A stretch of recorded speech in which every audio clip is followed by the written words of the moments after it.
जय जय मैया। हे माता आपकी जय हो, हे माँ जगत जननी आपकी जय हो। षष्ठो अध्याय धूम्रलोचन वद ध्यानम। ओम नागाधीश्वरविष्टराम फणिफणोत्तंसोरुरत्नावली भास्वदेहलतां दिवाकरनिभां नेत्रत्रयोद्भाषितां मालाकुम्भकपालनीरजकरां चन्द्रार्धचूडां परां सर्वज्ञेश्वरभैरवाङ्कनिलयां पद्मावतीं चिन्तये। मैं सर्वज्ञेश्वर भैरव के अंक में निवास करने वाली परमोत्कृष्ट पद्मावती देवी का चिंतन करता हूँ। वे नागराज के आसन पर बैठी हैं। नागों के फणों में सुशोभित होने वाली मणियों की विशाल माला से उनकी देहलता उद्भासित हो रही है। सूर्य के समान उनका तेज है। तीन नेत्र उनकी शोभा बढ़ा रहे हैं। वे हाथों में माला, कुंभ, कपाल और कमल लिए हुए हैं तथा उनके मस्तक में अर्धचंद्र का मुकुट सुशोभित है।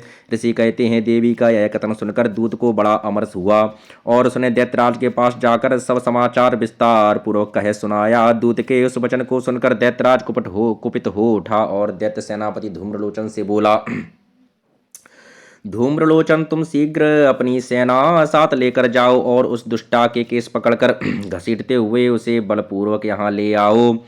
उसकी रक्षा करने के लिए यदि कोई दूसरा खड़ा हो तो वह देवता, यक्ष अथवा गंधर्व ही क्यों ना हो, उसे अवश्य मार डालना। ऋषि कहते हैं, शुंभ के इस प्रकार आज्ञा देने पर वह धूम्रलोचन दैत्य 60,000 असुरों की सेना को साथ लेकर वहां से तुरंत चल दिया। वहां पहुंचकर उसने हिमालय पर रहने वाली देवी को देखा और ललकार कर कहा, अरे तू शुंभ के पास चल। यदि इस समय प्रसन्नतापूर्वक मेरे स्वामी के समीप नहीं चलेगी तो मैं बलपूर्वक झोंटा पकड़कर घसीटते हुए तुझे ले चलूंगा। देवी बोली, तुम्हें दैत्यों के राजा ने भेजा है, तुम स्वयं भी बलवान हो और तुम्हारे साथ विशाल सेना भी है। ऐसी दशा में यदि मुझे बलपूर्वक ले चलोगे तो मैं तुम्हारा क्या कर सकती हूँ। ऋषि कहते हैं, देवी के यों कहने पर असुर धूम्रलोचन उनकी ओर दौड़ा। तब अंबिका ने हुम शब्द के उच्चारण मात्र से उसे भस्म कर दिया।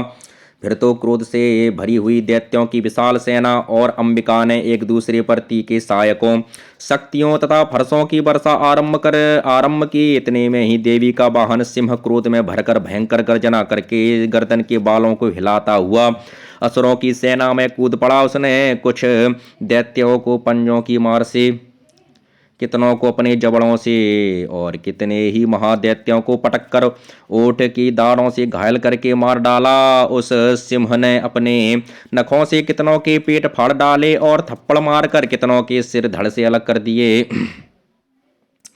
कितनों की भुजाएं और मस्तक काट डाले तथा अपनी गर्दन के बाल हिलाते हुए उसने दूसरे दैत्यों के पेट फाड़कर उनका रक्त चूस लिया।